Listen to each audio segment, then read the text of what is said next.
I'm Carl Azuz. An urgent warning from the United Nations leads off today's show. The organization's humanitarian coordinator says more than 20 million people are threatened by famine and starvation. They're concentrated in 4 countries, the African nations of Nigeria, Somalia, and South Sudan, and the Middle Eastern nation of Yemen. The UN says this constitutes the world's greatest humanitarian crisis since 1945, when the UN was founded. What do these 4 countries have in common? Conflict.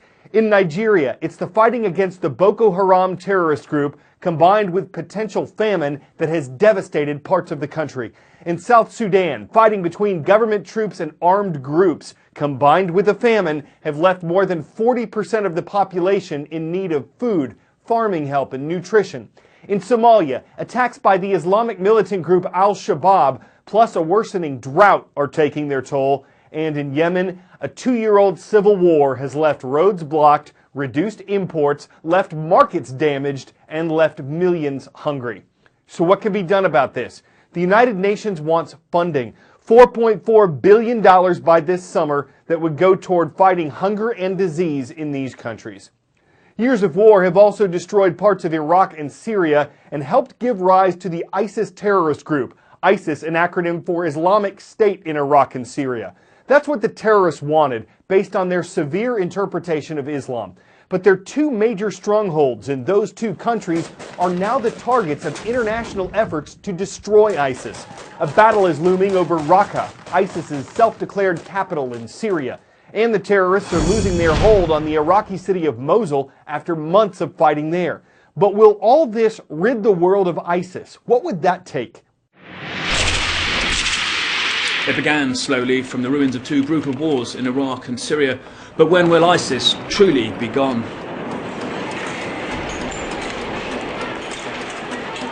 As US and allied firepower hone in on their final strongholds, they may almost fall as fast as they rose when they emerged in 2014 and declared their leader, Abu Bakr al-Baghdadi, head of their caliphate in Iraq and Syria. Their territory grew in Iraq, exploiting the suffering of the Sunni minority, and in Syria, offering a savage sense of order among the indiscriminate murder of the civil war. Their brutality became ubiquitous, yet also appealed to warped minds globally. In Libya, a franchise on the coast, in Afghanistan in the east, in Egypt, around Africa, even southern Russia, pledges of allegiance were made because to be part of ISIS, all you had to do was make a video or a phone call during an attack, and you were part of the global branded enterprise of horror. Paris, Brussels, Orlando, Nice, Istanbul, the list would have to be a lot longer to include all those who claim to act in their sick name. Yet as they wane in Iraq and Syria and lose their Libyan strongholds altogether, they're not over yet. Their idea lives on. The virus of their perverted version of Islam, now contagious perhaps forever for anyone on the internet. The challenge going forward: how do you make ISIS lose its appeal to those drawn to something so deliberately vile? 10-second trivia. Which of these words describes a time when day and night are about the same length? Solstice, allegro, equinox, or invicta? Vernal and autumnal equinoxes, or spring and fall equinoxes, are when day and night are equal all over the world.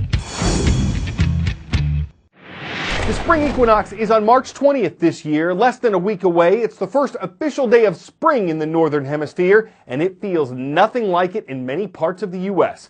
From Washington, D.C. to Massachusetts, blizzard warnings are in effect, with up to 18 inches of snow in the forecast for Boston and New York City. Schools were closed. Thousands of flights were canceled for airports in the path of the late winter storm. It's already slammed the Midwest, and this system could bring the Northeast its heaviest snowfall of the whole winter. Residents stocked up on food and supplies. State governments stockpiled sandbags, pumps, and generators in case there's flooding or the power goes out. Meteorologists say this was all caused when 2 low-pressure weather systems came together, forming a potentially potent nor'easter.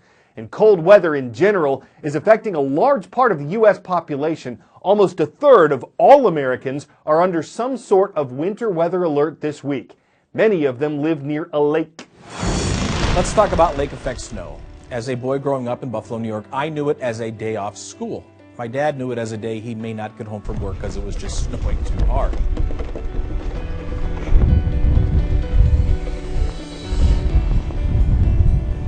But how does it work? Well, first of all, you need a lake, because it's called lake effect snow. And the lake needs to be unfrozen. 35, 40, 45 degrees is great. And then the air that blows across it from the north or from the west can be 10 degrees. All of a sudden, the moisture from the lake mixes in with the cold air from the north, and you get big clouds, and you can get big snow. When it goes on land and goes uphill, all of a sudden you get significant lake effect snow. It can be 2 to 3 inches per hour.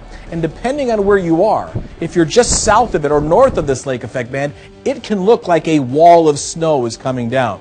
And so that's why you can be anywhere from a 2 to 3 inch snowfall in one county, and just a few miles south, you can get 30 inches in one day. Nominations are open for the 2017 CNN Heroes. These are everyday people. You may know a potential hero who's making an incredible impact on a community.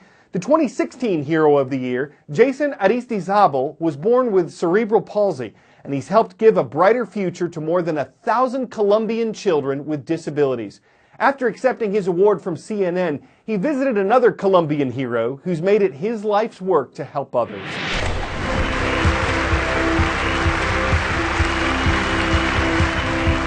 The 2016 CNN Hero of the Year is Jason Aristizabal.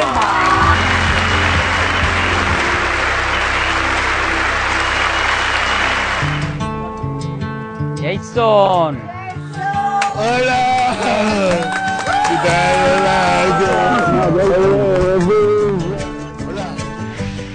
Panada de queso.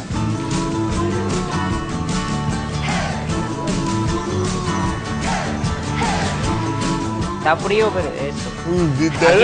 Comida se les entrega aguapanela. Lo tiene picante. Bastante. Me inspira mucho la forma de luchar de Jorge, la forma, la tenacidad, el entusiasmo que te pone, pues se multiplica la comida aquí. Sí, muy bonito. Me inspira que todos los días hay que hacer algo por los demás. ¿Qué sintieron? ¿Mucho orgullo? Claro. O sea, fue muy especial, me sentí muy orgulloso de ser colombiano y verlo usted ahí. Qué feliz ser parte de esta familia de RCN, estoy muy contento, muy orgulloso, muy feliz. Jason, Jason, Jason, Jason.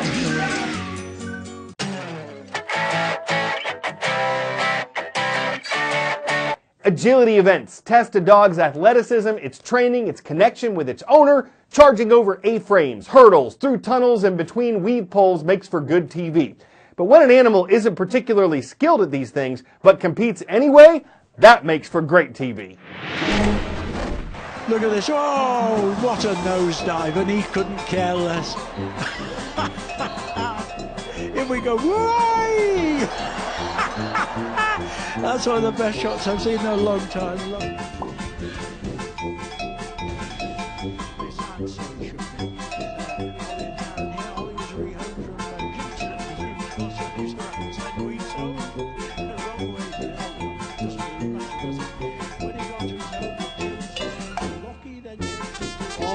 So he's probably a bit confused.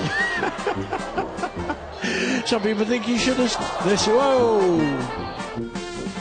Little Jack Russell here, Ollie with Karen from the Blue Cross. Closes out the group. This is the last of the small dogs. He's all over the place, and so he should be. Ollie and Karen here. Ollie was re-home from Kimpton Blue Cross when he was around. Some people think he should have stayed as lucky as he's an absolute handful. Ollie is totally crazy. So maybe he's not on course on the concourse, more energetic than synergetic, and more vigorous than rigorous. But agility is not beyond his abilities. He's still more agile than fragile, more boss than dross, and he's super. He's able to ollie over A-frames in a single hound. I'm Carl Azus.